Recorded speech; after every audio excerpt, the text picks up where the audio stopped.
Alors mon parcours, en fait je viens d'une famille qui ne fait pas de musique à la base et c'est à l'âge de 14 ans en fait que je suis tombée amoureuse de la musique via une copine qui faisait de la guitare, etc.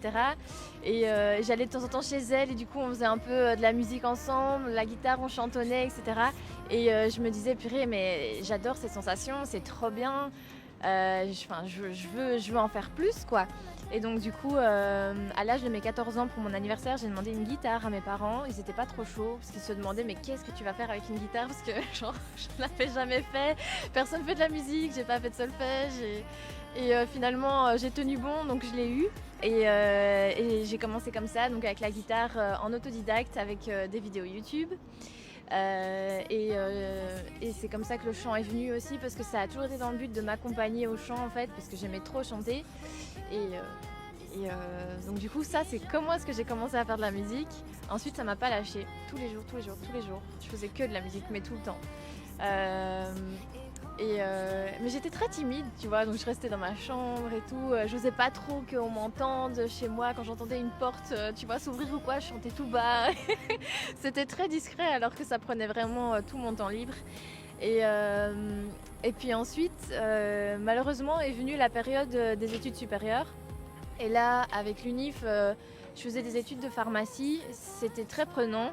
Et j'arrivais plus à lier les deux, enfin à faire les deux en même temps. Et là par contre j'ai dû du coup arrêter de faire de la musique et ça m'a trop manqué. Pendant 3 ans j'ai plus fait trop de musique et à un moment j'étais saturée, je me disais mais je sentais un manque en moi, je me sentais pas bien. Et je n'avais pas capté tout de suite que c'était le manque de la musique en fait, mais j'avais plus de passion quoi. Et là, à un moment, j'ai eu un déclic. C'était à mon premier stage de pharmacie. Je me souviens, j'étais stagiaire en observation. J'ai été au stage et le premier jour, je suis rentrée chez moi. Et là, j'ai dit à ma mère, écoute, l'année prochaine, il faut que je fasse une pause dans mes études. En fait, il faut que je reprenne la musique. Ça me manque trop, ça va plus. Et voilà, ça a été un peu le déclic. Et ensuite, du coup, j'ai fait une pause dans mes études. Et pendant cette pause, j'ai rencontré mon manager, qui est actuellement moi aussi mon coproducteur. Et c'est là que tout a commencé de manière très sérieuse, donc professionnelle quoi. Donc c'est là qu'il m'a fait rentrer en studio, c'est là que j'ai commencé à composer, à écrire. Et c'est comme ça que le projet Elora Rose est né en fait, tout simplement.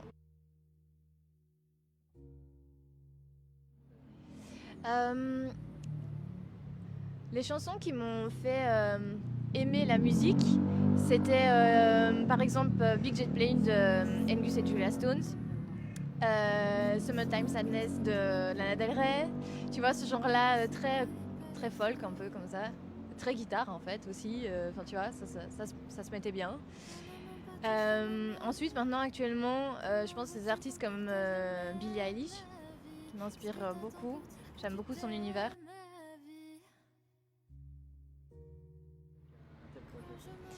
Bah donc cette EP je l'ai appelée Laura parce que justement je me suis inspirée énormément de ma vie à 90% quand je l'écrivais, mais j'essayais toujours de l'écrire de manière à ce que les autres puissent s'y retrouver aussi. Et les valeurs qui m'ont fort inspirée pendant l'écriture et la composition de cette EP, c'était le développement personnel, énormément, savoir ce qu'on veut. Parce que moi en fait je l'ai écrit à une période où moi-même j'étais aux études mais c'était pas trop ce que je voulais. Moi je voulais faire de la musique en fait. Et du coup j'avais envie de motiver les gens à croire en eux, à croire en leurs rêves. À ne pas se laisser détruire aussi par certaines personnes, par certains jugements, par les regards des autres, etc. Donc il y a de ça. Après il y a aussi Humaine, qui est une chanson où je parle simplement d'une humaine qui est moi en fait dans mon quotidien. Il y a aussi Le Monde que j'ai écrite à une période où je me posais énormément de questions, justement encore une fois sur la vie, sur qu'est-ce que j'allais faire, sur le sens de tout ça.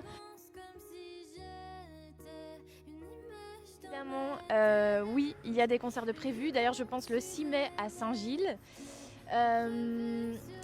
Ensuite, il y a le clip de Le Monde qui va sortir là très très très bientôt parce que c'est ce lundi 20 mars. J'ai choisi le jour du printemps parce que c'est une chanson qui parle de santé mentale et je trouve que cette période, le printemps, c'est trop le moment où tu reprends espoir, tu revis et je trouvais la période idéale pour sortir un clip de cette chanson. Donc pour l'instant c'est ça, mais bien évidemment il y aura des concerts. Je sais juste pas te dire les dates.